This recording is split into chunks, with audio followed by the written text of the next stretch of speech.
जैसे कि आप लोग जानते हैं कि हम आपके लिए एक ऐसी सीरीज लेकर आए हैं जिसमें मैं आपको बायोलॉजी के ब्लूप्रिंट पर बेस्ड हर चैप्टर को शॉर्ट में एक्सप्लेन कराऊंगी, साथ ही प्रोवाइड कराऊंगी आपको अपने हैंड रिटन नोट्स। आपको ये नोट्स नीट मेंटर ऐप पर मिल जाएंगे, जिसकी लिंक हमारे डिस्क्रिप्शन में। साथ ही मैं इस चैप्टर के एंड में आपको कराऊंगी कुछ मोस्ट इंपॉर्टेंट सिलेक्टेड क्वेश्चंस। तो चलिए शुरू करते हैं आज की हमारी ये सीरीज, जिसमें चैप्टर है माइक्रोब्स इन ह्यूमन वेलफेयर। ये काफी छोटा सा चैप्टर है आपका, लेकिन इससे जो क्वेश्चन आने की संभावना है वो काफी ज्यादा है। तो चलिए देखते हैं इसके कुछ इंपॉर्टेंट क्वेश्चंस। तो इसमें जो पहला क्वेश्चन है वो है how is BOD of primary effluent decrease during its secondary treatment. यहाँ पे एक वर्ड आया है बीओडी। बीओडी क्या होता है? बीओडी आपका होता है बायोलॉजिकल ऑक्सीजन डिमांड। यानी कि क्वेश्चन में पूछ रहा है कि कैसे बीओडी जो है प्राइमरी इफ्लुएंट का डिक्रीज हो जाता है सेकेंडरी ट्रीटमेंट के द्वारा।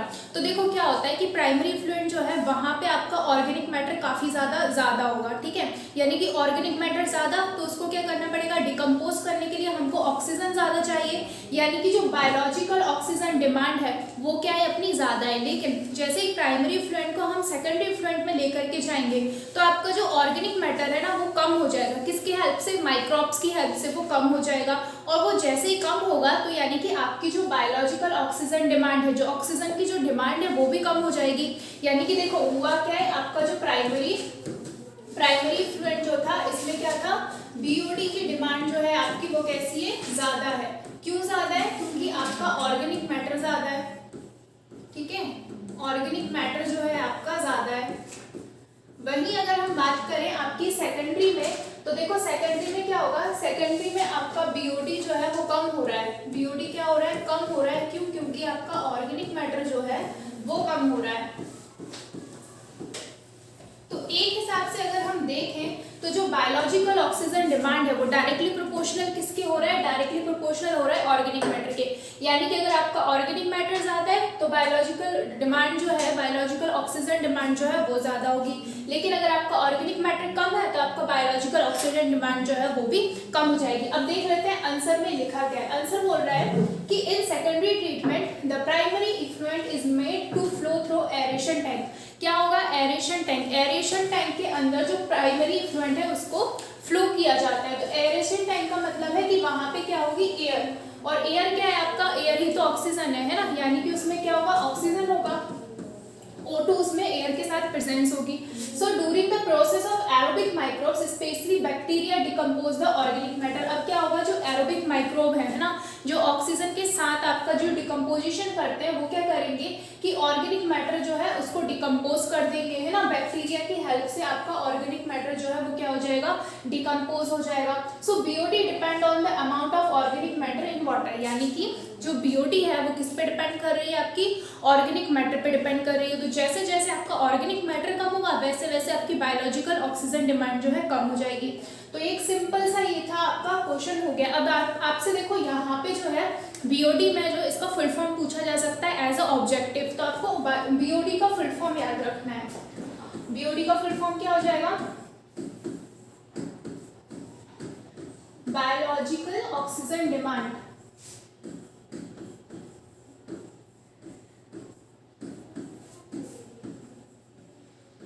ठीक है, तो ये हो जाएगा आपका इसका फुल फॉर्म, ठीक है। अब हम बढ़ते हैं हमारे नेक्स्ट क्वेश्चन की तरफ, जो है difference between manure and biofertilizer. तो देखो यहाँ पे दो चीजों में डिफरेंस पूछ रहा है। एक है आपका मैन्योर और दूसरा क्या पूछ रहा है? आपका बायोफर्टिलाइजर। देखो मैन्योर क्या होता है? मैन्योर होता है जितना भी आपका डेड ऑर्गेनिक मैटर है ना। जैसे कि क्या हुआ, किसी कोई एनिमल है उसकी डेथ हो गई है, या फिर आपने ट्रीज वगैरह देखे होंगे उसके पत्ते जो है सूखने के बाद जमीन पे गिर जाते हैं, वो हो गया। तो जितने भी डेड ऑर्गेनिक मैटर है उनसे जो प्रोड्यूस हो रहा है, जो मैन्योर प्रोड्यूस हो रहा है, उसको क्या कहते हैं? उसको क्या कहेंगे? मैन्योर कहेंगे। यानी कि उससे जो चीज बन रही है, आपने नाम सुना होगा खाद, है ना, तो वो क्या है? वही आपका मैन्योर है। लेकिन बायो फर्टिलाइजर की बात करें तो बायो, यहाँ पे एक शब्द आया है बायो। बायो यानी कि लिविंग, यानी कि किसी लिविंग के द्वारा जो है आपका क्या प्रोड्यूस हो रहा है? कोई खाद या एक ऐसा ऑर्गेनिक मैटर जो किसके लिए जो आगे फर्दर आपके लिए इंपॉर्टेंट है, तो वो क्या हो जाएगा? आपका बायो फर्टिलाइजर हो जाएगा। ठीक है, तो एक बार पढ़ लेते हैं। यहाँ पे क्या लिखा हुआ है? Bio fertilizer may be in the form of living organism like rhizobium, blue green algae etcetera. यानी कि किसी लिविंग ऑर्गेनिज्म के द्वारा जो प्रोसेस हो रही है उसको हम क्या कहते हैं, बायो फर्टिलाइजर कह रहे हैं, है ना। सेकंड जो है, यानी कि इसमें जो लिविंग चीज है वो कैसे वर्क कर रही है, एज अ फर्टिलाइजर वर्क कर रही है। वही क्या है, देखो मैन्योर जो है अब आपका कैसे चाहिए, लार्ज अमाउंट में नीडेड होता है, यानी कि इसकी आपको ज़्यादा से ज़्यादा क्वांटिटी चाहिए होगी, है ना। और लेकिन आपका बायो फर्टिलाइजर की बात करें तो ये कम अमाउंट में भी उतना ही काम कर देता है, जहाँ इसकी ज़्यादा अमाउंट की ज़रूरत होती है वहाँ इसकी थोड़ी अमाउंट ही वो काम कर देती है। थर्ड पॉइंट की बात करें तो थर्ड पॉइंट में बोल रहा है produce by decomposition by microbe compost, vermi compost and green manure. तो किसके द्वारा हो रहा है, डिकम्पोजिशन करते हैं। यहाँ पे कौन डिकम्पोजिशन कर रहा है, microbe compost and vermi compost. देखो वर्मी कंपोस्ट क्या होता है कि आपका एक लिया जाता है कोई टैंक समझ लो, ठीक है, इसके अंदर आपके घर से जितनी भी चीज़ें निकलती हैं, जितनी भी वेस्ट चीज़ें निकलती हैं, मान लो कोई फ्रूट्स के छिलके हैं या फिर आपके वेजिटेबल के जो बचे हुए छिलके हैं या फिर आपका वेजिटेबल बच भी गया है, सब्जी वगैरह बच गई है ना, तो उस सबको क्या कर दिया जाता है, इसके अंदर पटक दिया जाता है ना। इसके अंदर जो है आपकी वो सारी चीज़ें आ जाएंगी और साथ ही इसमें डाल दिया जाता है क्या, कुछ मिट्टी वगैरह डाल देंगे थोड़ी बहुत, और उसके साथ आपका डाल देंगे अर्थवॉर्म, है ना। अर्थवॉर्म डालेंगे, वैसे तो अर्थवॉर्म खुद से भी आ जाएगा, लेकिन अगर एक दो और डाल देंगे तो वो क्या होगा, ज़्यादा से ज़्यादा इसमें आ जाएंगे और वो क्या कर देंगे, इस ऑर्गेनिक मैटर को डिकम्पोज कर देंगे, इस ऑर्गेनिक मैटर को डिकम्पोज कर देंगे और आपका क्या मेन्योर तैयार हो जाएगा, जिसको आप किसकी तरह यूज़ करोगे, एज अ खाद आप यूज़ कर सकते हो, ठीक है भाई। बायो फर्टिलाइजर जो है, bio fertilizer add important nutrient to soil by line reaction like nitrogen fixation and azotobacter. तो देखो बायो फर्टिलाइजर क्या करते हैं, बायो फर्टिलाइजर इंपॉर्टेंट न्यूट्रिएंट किसमें, सॉइल में ऐड कर देते हैं, जैसे कि आपका नाइट्रोजन फिक्सेशन हो गया है और इसका एग्जांपल क्या हो जाएगा आपका एज़ोटोबैक्टर, ठीक है। तो ये कुछ इंपॉर्टेंट डिफरेंस हो गए किसके बीच में, मेन्योर और बायो फर्टिलाइजर के बीच में। अब हम देख लेते हैं हमारा नेक्स्ट इंपॉर्टेंट क्वेश्चन, ये क्या है, व्हाट इज सीवेज।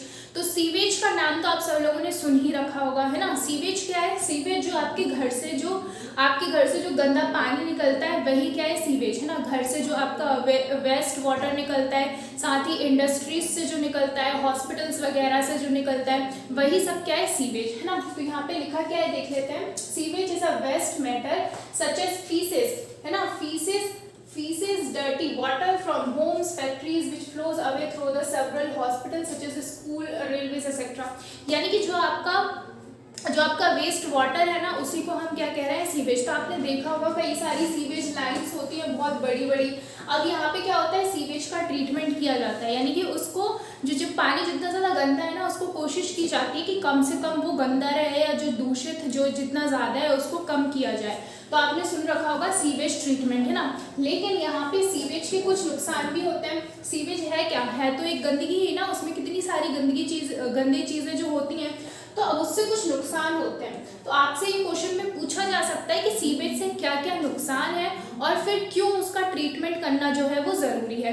तो सबसे पहले हम सीवेज की डेफिनेशन देख लेते हैं। बोल रहा है sewage is a waste matter such as faeces और dirty water from homes, factories. तो ये कहाँ से, होम, फैक्ट्रीज से जो आपका डर्टी वेस्ट वाटर है उसी को क्या कहते हैं, सीवेज कहते हैं। आपका हॉस्पिटल, स्कूल, रेलवे वगैरह से भी हो सकता है। अब इसके कुछ हार्मफुल इफेक्ट है, तो वो हार्मफुल इफेक्ट जो है हम सीवेज के देख लेते हैं। देखो पहले क्या बोल रहा है, due to presence of human excreta it is a source of many type of pathogens. यानी कि देखो मेनली जो है सीवेज में क्या होगा, आपका ह्यूमन एक्सक्रीटा होगा, तो उसमें क्या होता है, ये एक सोर्स हो जाता है। किस चीज़ का सोर्स हो जाता है, काफ़ी सारे पैथोजेंस का। यानी कि आपका जो है उस डर्टी वाटर में जो है काफ़ी ज़्यादा पैथोजन जो है वो हो सकते हैं, है ना, क्योंकि उनको एक जगह मिल जाती है उस जगह पे रहने के लिए, तो वहाँ पे आपके काफ़ी सारे पैथोजन जो है वो आ जाएंगे। सेकंड पॉइंट में क्या है कि अगर आप देखो पैथोजन है उस चीज़ में, अगर वाटर के अंदर काफ़ी सारे पैथोजन है तो वो क्या करेंगे, डिसीज भी करेंगे। तो सेकंड पॉइंट में वही बोल रहा है कि water supply polluted by the sewage may lead to the spread of water borne infectious disease. यानी कि इससे क्या हो जाएगा, आपकी जितनी भी पानी से जो उत्पन्न जो आपकी डिसीज होती हैं, जो इन्फेक्शियस डिसीज होती हैं वो हो जाएंगी। क्यों, क्योंकि उसके अंदर क्या है, उसके अंदर आपके पैथोजेंस हैं, वो पैथोजेंस जो क्या करते हैं, डिसीज करते हैं, है ना। तो ये आपका हो गया सेकंड पॉइंट। थर्ड पॉइंट में बोल रहा है कि open sewage act as a breeding site of many vector and pest, है ना। तो ओपन सीवेज है, सीवेज मान लो आपका ऐसे नालियों में बह रहा है, ठीक है, नालियों में बह रहा है ये सीवेज, तो ये क्या है, फुल्ली ओपन है, यानी कि यहाँ पे क्या हो सकता है, कोई भी चीज आ सकती है, कोई भी आपका आ जाएगा, कोई भी पैथोजन आ जाएगा या कोई वेक्टर या कोई पेस्ट आ जाएगा, उसको क्या है एक जगह मिल जाएगी, एक जगह मिल जाएगी किसके लिए, ब्रीडिंग के लिए। आप लोगों ने देखा होगा कि जो ज़्यादातर जो नालियाँ वगैरह होती हैं, खुली हुई नालियाँ, तो वहाँ पे आपको मच्छर या फिर ऐसे मक्खी वगैरह जो काफ़ी ज़्यादा देखने को मिलते होंगे, तो उनके लिए क्या है, उनके लिए वो एक साइट है। साइट किस लिए, आपका ब्रीडिंग के लिए एक साइट है, जहाँ पे आपको कई सारे वेक्टर्स या पेस्ट वगैरह जो है देखने को मिल जाएंगे। ना फोर्थ पॉइंट की अगर हम बात करें तो उसमें बोल रहा है discharge of untreated sewage in water body causes serious water pollution, यानी कि अगर हम क्या करें कि जो सीवेज है उसको ट्रीटेड ना करें, यानी कि उसको जो है सीवेज को हम सही ना करें, जैसे वो बहुत ज़्यादा गंदा है तो हम ट्रीटमेंट की बात क्या करते हैं, उसको कम गंदा कर देते हैं या फिर मतलब उसको सही कर देते हैं। अगर उसको बिना ट्रीटेड किए हम क्या करें कि उसको वाटर बॉडीज जो है वो क्या कर देंगी, आपकी बहुत ज़्यादा वाटर पॉल्यूशन कर देंगी, यानी कि जैसे आपका सीवेज जो है वो जाके किस में मिलेगा, फिर नदियों वगैरह में जाके मिलेगा, और उसकी वजह से क्या होगा कि आपकी नदियाँ जो है ना, अगर जैसे आपकी कई बार क्या होता है, खुली जो नालियाँ होती हैं वो नालियाँ किस में जाके मिल जाती हैं, जैसे ही आपकी नदी है तो वो नाली का पानी भी जो है इसी में आके मिल जाएगा, तो आपका जो पूरा का पूरा जो नदी है ना वो क्या हो जाएगी, आपकी पॉल्यूटेड हो जाएगी।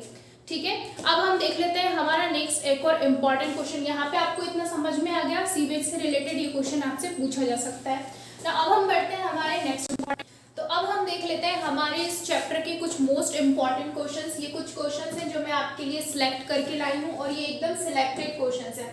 ठीक है, तो चलिए शुरू करते हैं हमारे पहले क्वेश्चन के साथ, जो बोल रहा है What substances used in clearing of fruit juices, यानी कि आप लोगों ने देखा होगा, नोटिस किया होगा कि हम जो मार्केट से फ्रूट जूस जो खरीदते हैं वो कैसा होता है, काफी ज्यादा क्लीन होता है ना, काफी ज्यादा क्लीन हमको नजर आता है एज कम्पेयर टू जो हम अपने घर में जो बनाते हैं उसमें। तो उसमें होता क्या है कि कुछ माइक्रोब्स का यूज किया जाता है, कुछ माइक्रोब्स का यूज करते हैं जिसकी वजह से वो काफी ज्यादा क्लीन हमको दिखाई देता है। तो आपसे इस क्वेश्चन में यही पूछ रहा है कि कौन सा सब्सटेंस है जो आपको फ्रूट जूसेस में क्लियर करने के लिए यूज होता है। इसका पहला ऑप्शन है लाइपेज, सेकंड है स्ट्रेप्टोकाइनेज, थर्ड है पैक्टिनेज एंड प्रोटियाज, या फिर फोर्थ बोल रहा है आपका ऑल। तो ठीक है, इसका आंसर आपको कहाँ कमेंट सेक्शन में लिखना है। सेकंड क्वेश्चन में पूछ रहा है which of the following organism is not a nitrogen fixer, यानी कि इनमें से कौन सा ऑर्गेनिज्म नाइट्रोजन फिक्सर नहीं है।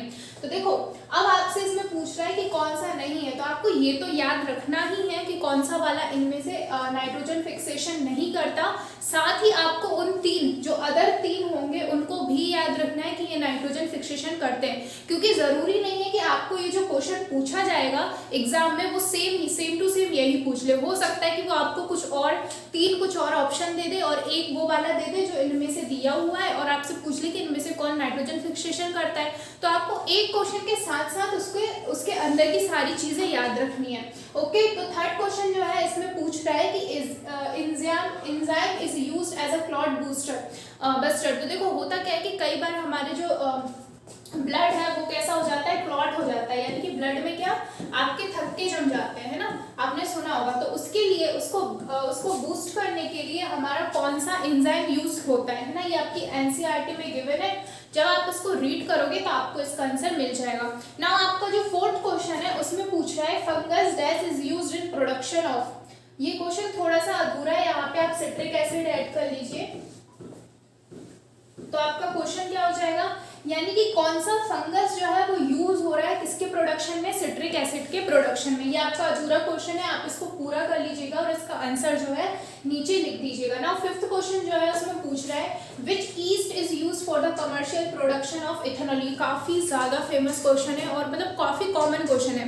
ये कुछ ऐसे क्वेश्चन होते हैं जो आपके ना रिपीट होते रहते हैं, उन्हीं में से एक क्वेश्चन ये है, तो आपको इनके सभी के आंसर जो है कमेंट सेक्शन में लिखने हैं ना। अब बात कर लेते हैं, अब ये कुछ क्वेश्चंस हैं जो मैंने आपको इससे पहले वाले चैप्टर में दिए थे और इसके आंसर जो है अब हम डिस्कस करेंगे। तो देखो पहला क्वेश्चन क्या था आपका कि virus that infect bacteria is called, यानी कि वायरस जो किसको इन्फेक्ट कर रहा है, बैक्टीरिया को इन्फेक्ट कर रहा है, उसे क्या कहते हैं। तो इसका आंसर क्या हो जाएगा आपका, इसका आंसर हो जाएगा आपका बैक्टीरियोफेज, है ना। तो इसका आंसर क्या है, बैक्टीरियोफेज।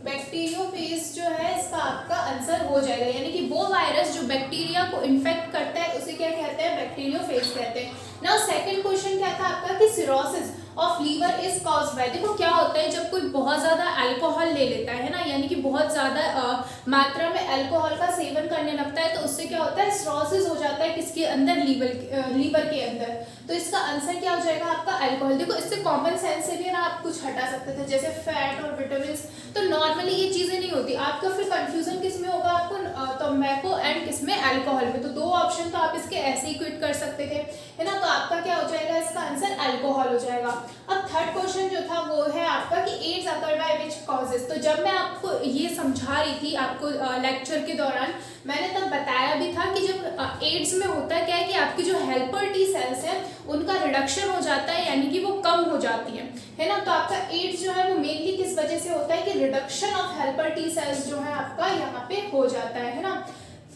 फोर्थ क्वेश्चन है आपका ऑपिएट्स आर ऑब्टेन्ड फ्रॉम, तो इसका आंसर क्या हो जाएगा, पैपावर सोम्निफेरम।